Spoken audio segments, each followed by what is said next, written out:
Hello there and a very good morning and welcome to the Breakfast Rundown with me, Zulfick Farzan, where we discuss all the key details that matter to you happening here in Sri Lanka and across the world. Now let's start off with something that's happening in the Middle East. Now Israeli soldiers have entered Lebanon after the army announced a limited ground operation against Hezbollah. Israel launched more strikes on the southern suburbs of Beirut, bombing several neighborhoods after ordering residents to evacuate from those areas. Now, attacks on Lebanon on Monday alone have killed 95 people. That's according to the Lebanese Health Ministry. Now, everyone is now expecting a fierce battle on the border between Israeli soldiers and Hezbollah fighters. Now, there are not many reports coming in from that area, except for several rockets being launched from Lebanon towards northern Israel. Now, in Beirut in recent hours, there have been several airstrikes in the southern suburbs. The UK government is already chartering a flight to help British nationals who want to leave Lebanon, while several other airlines have temporarily suspended flights to the region. At the same time, in Gaza, Israeli forces continued bombarding the besieged enclave, killing at least 32 people and injuring 11 in a house in the central Gaza Strip's Newsfirst refugee camp just yesterday. Now, Sri Lankan nationals are instructed not to travel to Lebanon and Syria until further notice due to the current volatile situation in the region, the country's foreign ministry announced late last night. Now, all Sri Lankans who are currently in Lebanon and Syria are strongly requested to be on alert and to take necessary precautions, including restricting their movement outside and maintaining regular contact with the Sri Lankan embassy in Beirut and the honorary consul of Sri Lanka in Damascus. Now, the Foreign Ministry has already published a statement on its official website with several email addresses and contact numbers with point persons so that Sri Lankans living in those two countries, Lebanon and Syria, can get in touch with in the event they face any difficulties over there.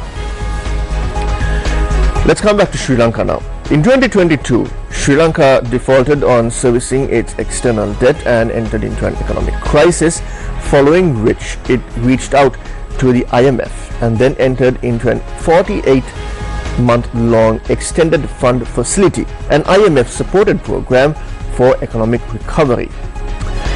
A high-level IMF team led by Krishna Srinivasan, the director for the Asia-Pacific Department of the International Monetary Fund, will be visiting Colombo tomorrow and will be in the country until the 4th of October. Now, this was confirmed to Newsfirst by a spokesperson for the International Monetary Fund. Now, according to the spokesperson, the delegation led by Krishna Srinivasan will meet with President Anura Kumara Dissanayake and the new economic team to discuss latest economic developments and economic reforms under Sri Lanka's economic program supported by the IMF. Now, following the conclusion of that visit, the team is expected to make an official communication to the media. At the same time, Sri Lankans are now gearing up for another election, just almost 2 weeks after the presidential election that saw Anura Kumara Dissanayake being elected as the new president. November 14th is the date for the parliamentary elections. Now, the acceptance of postal voting applications for the 2024 parliamentary elections will commence today. The announcement was made by Commissioner General of Elections, Saman Sri Ratnayaka, who stated that the process will continue until the 8th of the month. Now, according to the Parliamentary Elections Act, applications for postal voting must be accepted from the 7th to the 14th day following the announcement of the election. Now, Commissioner General Ratnayaka has urged all eligible postal voters to submit their applications through their respective institutional heads between the 1st and the 8th of October. The 2024 voter registry will serve as the basis for this.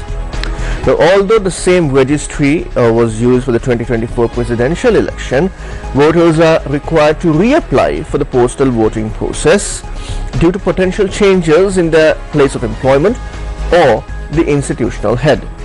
Now, therefore, it is essential for all postal voters to submit new applications to ensure their eligibility for the upcoming parliamentary elections.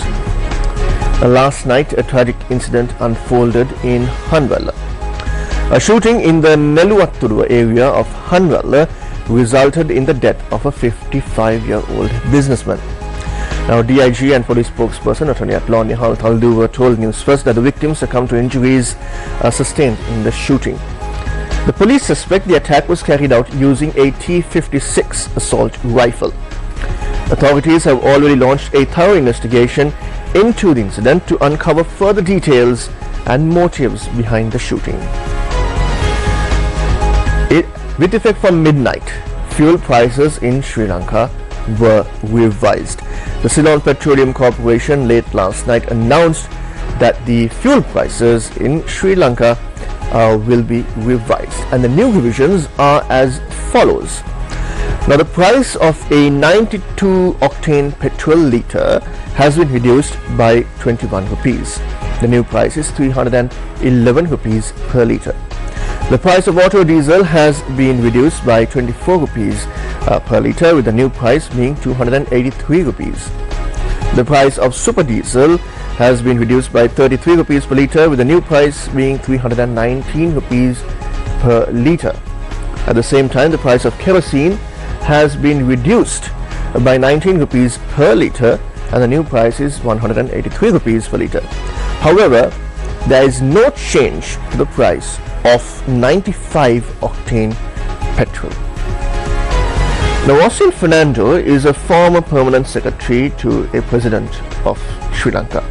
Now, he has called for a comprehensive approach to national policy making, emphasizing the need for a structured mechanism to guide the country's policies. Now, he explained that the Cabinet of Ministers, as per Article 43 of the Constitution, is responsible for the direction and the control of the government and is collectively accountable to the Parliament. However, according to Austin Fernando, in practice, national policies have often been introduced to satisfy political egos and bureaucrats rather than addressing the country's needs.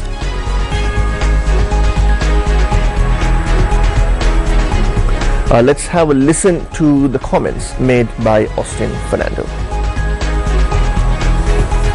The Sri Lankan minister to write the next book titled Why Sri Lanka Matters. I hope it will be written by somebody. Though a minor intervention, increasing 4 times the passport issue centers and relaxing verifications, supplementing the major project of bringing human capital to play, shows operational diversification. Incidentally, this is while we have failed to maintain the required stock of passports and arithmetical job.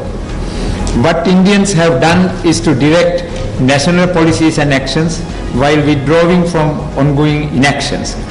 It demands the formulation of national policies for which IDAG can assist. We require a national policy making mechanism.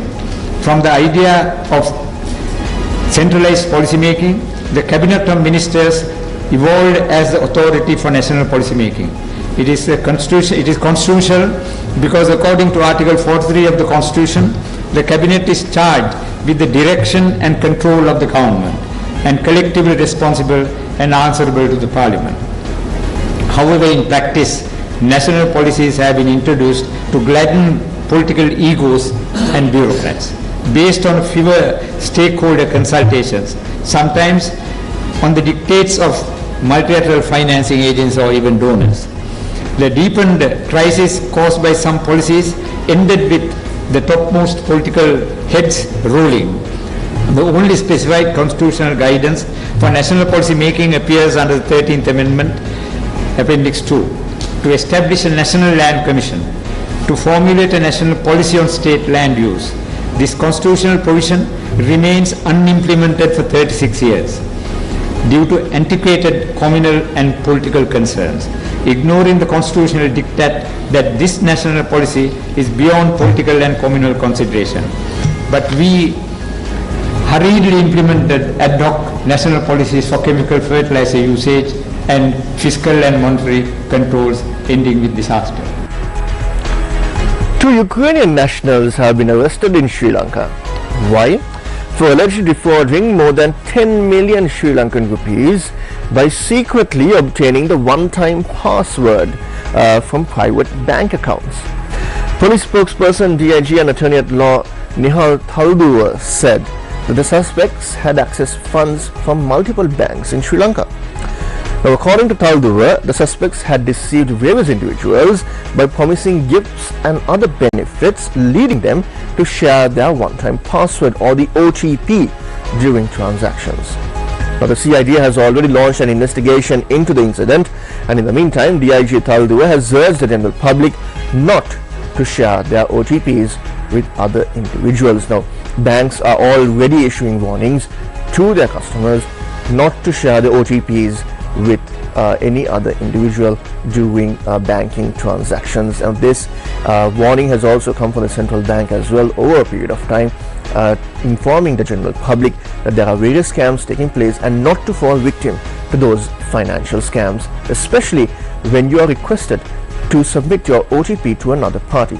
So our advice to you as well from these banks and the central bank is not to share your OTP with other individuals, because it is a one-time password and it is for you alone for that respective banking transaction.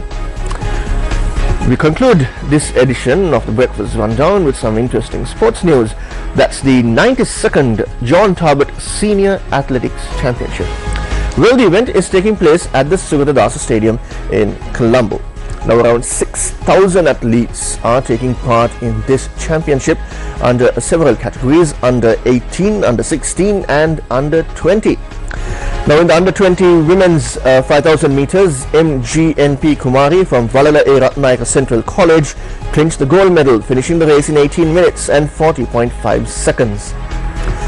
At the same time, in the under 18 boys long jump, T. Sandil from St. Peter's College, Bamlapitia, won the gold medal with an impressive jump of 7.04 meters. The championship is set to conclude on the 3rd of October. And with that, we wrap up this edition's Breakfast Rundown with me, Zulfick Farzan.